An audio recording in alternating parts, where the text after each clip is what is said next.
एक गांव में कनुआ नाम का एक नाई रहा करता था, जो अपने आप को गांव का सबसे ज्यादा चतुर और चालाक समझता था। एक दिन वह अपनी दुकान में गांव की मुखिया की शेव करते हुए मुखिया को बहुत गौर से देखे जा रहा था। क्या बात है कनुआ नाई, आज तेरा ध्यान दाढ़ी बनाने पर कम, मुझे देखने पर ज्यादा है। कितने बार कहा है आपसे मुखिया जी कि मुझे सिर्फ कनुआ कहा कीजिए, मेरे नाम के आगे नाई मत लगाया करिए। क्यों, अपने नाम के आगे नाई लगाते हुए तुझे शर्म आती है क्या? ऐसी बात नहीं है मुखिया जी, लोग अपने नाम के आगे अपनी जाति लगाते हैं, अपना पेशा नहीं। अबे ये क्यों नहीं कहता कि तुझे अपने नाम के आगे नाई लगाते हुए शर्म आती है? तू एक नाई है, तेरा बाप भी एक नाई था, यहाँ तक कि मैं तेरे दादा को भी जानता था, वो भी नाई थे। तू एक खानदानी नाई है, इसलिए तेरी पहचान तेरे काम से ही होगी। अगर तुझ में कोई काबिलियत है तो छोड़ दे ये काम और कर कोई और काम, लेकिन अपने काम को लेकर कैसी शर्म?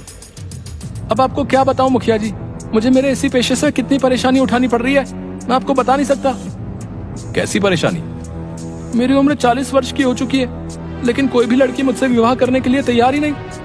हाँ, मुझे पता है, क्योंकि तुझे लड़की सुंदर चाहिए, जबकि तूने कभी अपनी शक्ल आईने में नहीं देखी। एक बार मेरे कहने पर अपनी शक्ल आईने में गौर से जरूर देखना। शक्ल का मैं इतना भी बुरा नहीं हूँ मुखिया जी। अगर इतना बुरा नहीं है तो इतना अच्छा भी नहीं है। अब सीधे सीधे बता मुझे, इतनी गौर से क्यों देख रहा था? क्या कहना चाहता है? आपको कैसे पता कि मैं आपसे कुछ बातचीत करना चाहता हूँ? अरे जब अपनी आंखें पढ़ पढ़ कर मेरे चेहरे को इतनी गौर से देखेगा तो मुझे यही लगेगा ना कि तू कुछ कहना चाह रहा है, लेकिन कुछ कह नहीं पा रहा। अब जल्दी बता, क्या कहना चाहता है तू? मुखिया की बात सुनकर कनुआ हिम्मत करके मुखिया से बोला, वो बात ये थी मुखिया जी, अब कैसे बोलूं? अरे अपने मुंह से बोल। हाँ, मुंह से ही बोलूंगा मुखिया जी।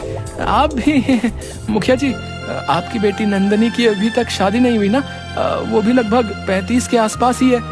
आप अपनी बेटी की शादी मुझसे करा दीजिए। कनुआ की बात सुनकर मुखिया गुस्से से आग बबूला होकर उठकर खड़ा हो गया और उसने जोरदार थप्पड़ कनुआ के गाल पर जड़ दिया। तेरा दिमाग तो ठीक है कनुआ नाई, है? जानता भी है तू क्या बोल रहा है? तेरा बाप मेरे पिता का खास नहीं था, सिर्फ तेरे बाप का लिहाज करके तुझे सिर्फ एक थप्पड़ मारा है। अगर तेरी जगह कोई और ये बोलने की हिम्मत करता ना, तो मैं उसकी मार मार कर हड्डी पसली एक कर देता। तेरी हिम्मत कैसे हुई ये सब सोचने की? मैंने ऐसा क्या गलत कह दिया मुखिया जी? मैंने तो सिर्फ आपकी बेटी से शादी करने के लिए बोला है। अबे बेवकूफ, हैं? तू एक नाई है, नाई। तेरा और मेरी बेटी का रिश्ता नहीं हो सकता, असंभव है। मेरी बेटी के बारे में सोचने से पहले एक बार अपना पेशा तो देख लेता, और चल एक बार को मैं तेरा पेशा भी भूल जाऊं। पर क्या तूने कभी आईने में अपनी शक्ल देखी है? हैं? किसी पुराने पेड़ का घटिया सड़ा हुआ आम दिखता है तू। इतना कहकर मुखिया गुस्से से बाहर चला गया। मुखिया की बात कनुआ को बिल्कुल भी पसंद नहीं आई। तू है मुझ पर, अरे अगर मैं नाई हूँ तो इसमें मेरी क्या गलती है? क्या मेरे कोई अरमान नहीं है? मेरे को सपने नहीं है? ये गाँव का मुखिया अपने आप को समझता क्या है? नहीं रहना मुझे इस गाँव में, और नहीं करना मुझे अब ये नाई का धंधा। अब तो मैं किसी जमींदार की बेटी से ही विवाह करूंगा, और अब इस गांव में कुछ बनकर ही लौटूंगा। हाँ। अगले दिन कनुआ ने अपनी नाई की दुकान बंद कर दी और नए धंधे की तलाश में वो दूसरे गांव की ओर चल दिया। वह जंगल के रास्ते में ही था कि तभी उसके कानों में एक साधु की आवाज टकराई। आगे मत जाना बेटा, आगे एक शेर बैठा हुआ है। तुम्हारा दिमाग तो ठीक है साधु, शेर घने जंगलों में होते हैं। मैं कोई मामूली साधु नहीं हूँ, यकीन नहीं आता तो कुछ देर मेरे पास बैठ जा। कनुआ साधु के पास बैठ गया। कुछ ही देर में एक शेर दहाड़ता हुआ आकर उन दोनों को घूरने लगा। साधु जी, ये शेर तो हम दोनों को खा जाएगा, आपने तो मुझे मरवा दिया। चिंता मत कर, जब तक मैं तेरे साथ हूँ शेर तेरा कुछ नहीं करेगा, कुछ देर में चला जाएगा। कुछ देर बाद जंगल की ओर चला गया। आप तो वाकई बहुत पहुँचे हुए। साधु रहस्यमयी अंदाज में मुस्कुरा कर बोला, मैं जानता हूँ कि तू एक नाई है, और नाई का धंधा छोड़कर तू दूसरे धंधे की तलाश में दूसरे गांव जा रहा है, ताकि कुछ बनकर अपने गांव लौटे। आप तो अंतर्यामी भी निकले बाबा, मेरी मदद कीजिए। क्या चाहता है तू? मैं बड़ा आदमी बनना चाहता हूँ। मैं चाहता हूँ कि मेरा विवाह किसी बड़े परिवार की कन्या से हो, लेकिन मेरे काम को देखते हुए कोई भी बड़ा परिवार अपनी बेटी का विवाह मुझसे नहीं करता। इसीलिए मैंने अपना गांव छोड़ दिया, क्योंकि वहां सब मुझे नाई नाई बोलकर ही पुकारते हैं, और इसी वजह से मैं 36 वर्ष तक की उम्र में कुंवारा हूँ। ठीक है, मैं तेरी मदद करने के लिए तैयार हूँ, लेकिन मैं तुझे अपनी मायावी शक्ति से धन दौलत तो नहीं दे सकता। मैं आपकी बात का मतलब नहीं समझा। मैं तुझे एक शक्ति दे सकता हूँ। कैसी शक्ति साधु जी? तू जिस किसी भी व्यक्ति को कुछ देर तक गौर से देखेगा तो तू उस व्यक्ति का कुछ देर बाद भविष्य देख लेगा। दूसरों के भविष्य देखने से मुझे क्या फायदा होगा? खुद को बहुत चतुर समझता है ना, तो अपनी चतुराई से इस शक्ति का फायदा उठा ले। मगर याद रखना, अगर तू मेरी दी हुई शक्ति का फायदा अपनी चतुराई से उठाने में कामयाब हो जाता है तो ये कभी मत भूलना कि तेरा अतीत क्या था। क्या मतलब? मतलब कि तू एक नाई था। और हाँ, मेरी दी हुई शक्ति का प्रयोग तू सिर्फ अपने जीवन में 2 बार कर सकता है। इतना कहकर साधु मुस्कुराता हुआ वहाँ से चला गया। कनुआ एक दूसरे गांव में चला गया। वो सुबह से लेकर शाम तक गांव वालों को देखता रहा कि तभी उसकी नजर गांव में बनी एक कोठी पर पड़ी। वो कोठी उस गांव के जमींदार रमेश की थी। रमेश अपनी कोठी के बाहर एक शहरी व्यक्ति से अपनी एक जमीन का सौदा कर रहा था। कनुआ उस जमींदार को गौर से देखने लगा। कुछ देर बाद गौर से देखने के बाद कनुआ की आंखों में चमक आ गई। वह दौड़ता हुआ जमींदार के पास चला गया। इस सौदे को रोक दीजिए जमींदार साहब, ये सौदा आपके लिए सही नहीं है। कौन हो तुम और ये कैसी बातें कर रहे हो तुम? कहीं तुम पागल तो नहीं हो गए? तुम जानते भी हो कि ये सौदा करोड़ों का है। मेरा नाम कनुआ है। मैं कुछ दिन पहले ही विदेश से हिंदुस्तान आया था, मगर ट्रेन में मेरा किसी ने पासपोर्ट, मेरे सारे पैसे सब चुरा लिए। तब से मैं ऐसे ही उस चोर को पकड़ने के लिए भटक रहा हूँ। देखिए, मैं भी एक बहुत बड़ा बिजनेसमैन रहा हूँ और मेरी नजर ये बता रही है कि आपके सामने ये जो व्यक्ति बैठा हुआ है ये धोखेबाज है। कनुआ की बात सुनकर रमेश की आंखों में क्रोध झलकने लगा। तू तो ये कहना चाहता है कि तू विदेश से पढ़कर आया है तो तू ज्यादा चालाक है और मैं गांव का हूँ तो मुझे कोई अकल नहीं है, हैं? तभी रमेश की पत्नी अनीता अपने पति से बोली, अरे एक बार फोन करके पता करने में क्या हर्ज हो सकता है कि इसका अंदाजा सही हो। सोचिए, अगर इसकी बात कुछ प्रतिशत भी सही निकली तो आप तो सड़क पर आ जाएंगे। अपनी पत्नी की बात सुनकर रमेश सोच में पड़ गया। वह तुरंत फोन लगाकर किसी से बात करने लगा। अचानक रमेश के चेहरे पर गुस्सा झलकने लगा और जो व्यक्ति रमेश के सामने बैठा हुआ था वो वहां से भागने लगा। पकड़ो इसे, ये फ्रॉड है।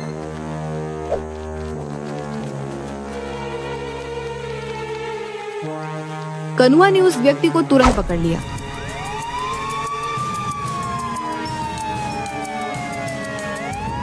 रमेश ने उस व्यक्ति को पकड़कर पुलिस के हवाले कर दिया। रमेश नहीं जानता था कि कनुआ ने उसका भविष्य देख लिया था, कि भागने वाला व्यक्ति भविष्य में रमेश के साथ धोखा करने वाला था। तुम्हारा बहुत बहुत शुक्रिया कनुआ, आज तुम्हारी वजह से मैं बर्बाद होने से बच गया। वैसे तुम कहाँ ठहरे हुए हो? बस ऐसे ही आवारा फिर रहा हूँ। आज से तुम मेरे घर पर रहोगे और मेरे कारोबार में हाथ बटाओगे। मुझे तुम्हारे जैसे ईमानदार और अच्छे व्यापारी की सख्त जरूरत है। कनुआ उस दिन से रमेश के घर पर रहने लगा। रमेश की बेटी दिव्या को कनुआ पसंद करने लगा था।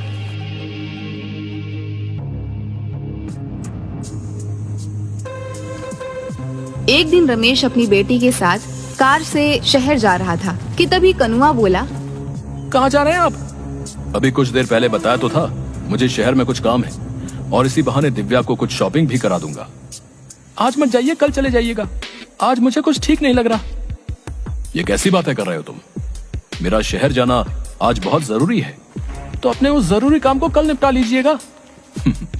कनुआ, तुम व्यापारी अच्छे हो, लेकिन अब तो तुम ऐसे बातें कर रहे हो जैसे कि तुम फ्यूचर देख सकते हो और तुम्हें पहले से ही आभास हो गया है कि आज मेरे साथ कुछ सही नहीं होने वाला। रमेश की बात सुनकर कनुआ बुरी तरीके से घबरा गया। सच तो यही था कि कनुआ ने रमेश का भविष्य देख लिया था। वो जानता था कि कुछ देर बाद रमेश का एक्सीडेंट हो जाएगा। रमेश की पत्नी अनीता रमेश से बोली, आप कनुआ की बात मान क्यों नहीं लेते? अपने जरूरी काम को कल कर लीजिएगा। नहीं अनीता, मेरा आज जाना बहुत जरूरी है। ठीक है, अगर आपको कनुआ की बात नहीं माननी तो आपकी मर्जी, लेकिन मैं दिव्या को आज आपके साथ नहीं जाने दूंगी। ठीक है, जैसी तुम्हारी मर्जी। रमेश चला गया, मगर कुछ ही देर बाद रमेश की एक रोड एक्सीडेंट में मौत हो गई। दिव्या और अनीता इस दुनिया में अब अकेली रह गई थी। इतने बड़े कारोबार को संभालने वाला कोई नहीं था। कुछ दिनों बाद अनीता कनुआ से बोली, मेरे पति के जाने के बाद अब इतने बड़े कारोबार को कौन संभालेगा? मैंने और मेरे पति ने सोचा था कि सारा का सारा कारोबार दिव्या के पति के हवाले कर देंगे और हम दोनों तीर्थ पर चले जाएंगे, लेकिन वो ये दिन देख न सके। मैं चाहती हूँ कि मेरी बेटी का विवाह तुमसे हो जाए। क्या तुम मेरी बेटी से विवाह करोगे? अनीता की बात सुनकर कनुआ के मन में लड्डू फूटने लगे। कनुआ यही तो चाहता था कि उसने तुरंत हामी भर दी और दूसरे दिन दिव्या और कनुआ का विवाह धूमधाम से हो गया। कनुआ रातों रात करोड़पति बन गया, लेकिन गांव वालों से मिले मान सम्मान की वजह से वो खुद को राजा समझने लगा। एक रोज रात के वक्त कनुआ अपनी पत्नी से बोला, देखो तुम मेरी पत्नी हो तो ये तुम्हारे लिए बहुत बड़ी खुशनसीबी की बात है। तुम्हें मेरी सेवा करनी चाहिए। मैं तो आपकी सेवा ही करती हूँ। देखो मैंने ही एक बार तुम्हारे पापा को बर्बाद होने से बचाया था। अगर मैं ऐसा नहीं करता तो वो उसी दिन सड़क पर आ जाते। अच्छा, मेरे पैरों में बहुत ज्यादा दर्द है, मेरे पैर दबा दो। कनुआ की बात सुनकर उसकी पत्नी उसके पैर दबाने लगी। कनुआ लगातार कई घंटों तक अपनी पत्नी से पैर दबवाता रहा। थकान से जैसे ही उसकी पत्नी की आंख झपकी, कनुआ तुरंत बोला, जब तक मैं ना कहूँ तब तक तुम्हें रुकना नहीं है। हाँ, इसके बाद तुम्हें मेरा सर भी दबाना है। उस दिन के बाद कनुआ अपनी पत्नी से रोज रात भर पैर दबवाता। एक रोज दिव्या परेशान होकर अपनी माँ से बोली, इन्होंने तो मेरा जीना हराम कर रखा है। रोज रात भर ये मुझसे कभी पैर कभी सर दबाते हैं, मैं सो नहीं पाती। बेटी, लेकिन तू चिंता मत कर। मैंने सुना है कि यहाँ एक बहुत पहुँचे हुए साधु आए हैं जो सबकी मुसीबतें दूर कर रहे हैं। कल मैं तुझे चुपके से उन्हीं के पास ले चलूंगी। अगले दिन दिव्या की माँ अपनी बेटी को उन्हीं पहुँचे हुए साधु के पास ले गई। क्या हुआ बेटी? मेरे पति मुझसे प्यार नहीं करते, मुझसे गुलामों की तरह व्यवहार करते हैं। तुम्हारा पति क्या करता है? दिव्या ने सारी बात साधु को बता दी। दिव्या की बात सुनकर बाबा रहस्यमयी अंदाज में मुस्कुराते हुए दिव्या से बोले, जाओ कल किसी बहाने से अपने पति को मेरे पास भेज देना। क्या वो सुधर जाएंगे? हाँ, मैं अपनी तंत्र मंत्र की शक्ति से उसे बिल्कुल सही कर दूंगा। कल के बाद वो तुम्हारी किसी भी बात से इनकार नहीं कर पाएगा। दिव्या और उसकी माँ खुश हो गई। अगले दिन दिव्या अपने पति से बोली, सुनिए जी, सुना है गांव में बहुत पहुँचे हुए ज्ञानी बाबा आए हैं, आप उनसे मिलकर क्यों नहीं आते? हाँ, मैंने भी सुना है कि गांव में कोई पहुंचा हुआ ज्ञानी बाबा आया है। गांव वाले तो पागल हो गए, पर मैं पागल नहीं हूँ। ऐसा नहीं कहते जी, क्यों ना आप उनसे एक बार मिल आते? तुम्हारा दिमाग तो ठीक है। उस बाबा को कनुआ जमींदार से उल्टा मिलने आना चाहिए। भला मैं वहाँ क्यों जाऊँ? मैं वहाँ पर नहीं जाऊँगा।